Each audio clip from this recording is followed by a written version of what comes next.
سیدنا عمر فاروق رضی اللہ تعالی عنہ کی سخاوت کے کیا کہنے۔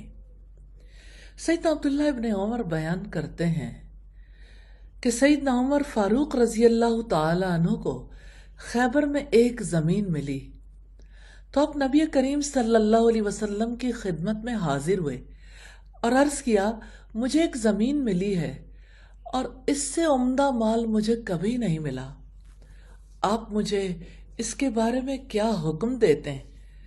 آپ نے فرمایا، اگر آپ چاہو تو اصل جائیداد اپنے قبضے میں رکھو اور اس کے منافع کو صدقہ کر دو۔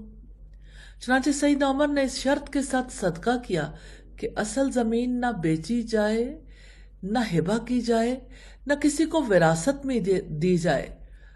ہاں، فقراء، رشتہ داروں، غلام آزاد کرانے، اللہ کے راستے میں مہمانوں اور مسافروں کے لیے وقف رہے گی۔ اسی کو سخاوت کہتے ہیں کہ انسان اپنے نفع کو تقسیم کر دے۔ ریلی اللہ تعالیٰ کی راہ میں جب دینا ہے نا، تو یہ طریقہ بہت مناسب ہے کہ انسان کسی چیز کو مختص کر دے کہ یہاں سے مسلسل صدقہ ہوتا رہے گا۔ اب بھی ایسا کر سکتے ہیں، اپنے مال میں سے جو چیز بھی اللہ تعالیٰ کی راہ میں خرچ کرنا چاہیں اس کو الگ کر لیجئے۔ جب بھی صدقہ کرنا ہو اسی میں سے صدقہ کرتے چلے جائیں۔ اور دوسرے یہ کہ آپ نے جب بھی صدقہ نکالنا اس میں اور شامل کر دیں، یوں اللہ تعالیٰ کی برکت شامل رہے گی اور آپ کو اٹھتے بیٹھتے دائیں بائیں آگے پیچھے صدقہ کرنے میں مشکل نہیں ہوگی انشاءاللہ تعالی۔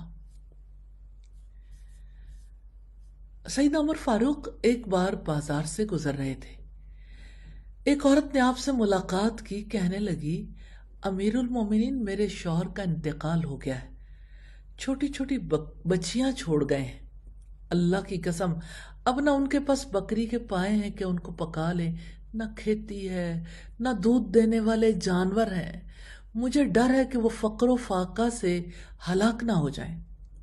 میں خفاف بن ایما کی بیٹی ہوں، میرے والد نبی صلی اللہ علیہ وسلم کے ساتھ غزوہ حدیبیہ میں شریک تھے۔ سیدنا عمر کچھ دیر ان کے پاس کھڑے رہے، آگے نہیں بڑھے، پھر فرمایا، مرحبا، تمہارا خاندانی تعلق تو بہت ہی قریبی ہے۔ پھر آپ ایک بڑے طاقتور اونٹ کی طرف گئے جو گھر میں بندھا ہوا تھا اور اس پر 2 بورے غلے سے بھرے ہوئے رکھ دیے۔ ان دونوں بوروں کے درمیان روپیہ اور دوسری ضرورت کی چیزیں اور کپڑے رکھ دیے، اور اس اونٹ کی نکیل اس عورت کے ہاتھ میں تھما کر فرمایا، یہ ختم نہیں ہوگا، اس سے پہلے ہی اللہ تعالیٰ تمہیں اس سے بہتر دے دے گا۔ ایک شخص کہنے لگا، امیر المومنین، آپ نے اسے بہت زیادہ مال دے دیا۔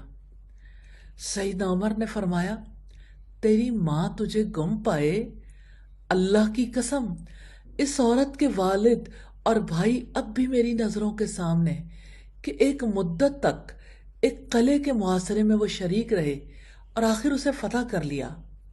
پھر ہم صبح کو ان دونوں کا مال غنیمت سے حصہ وصول کر رہے تھے۔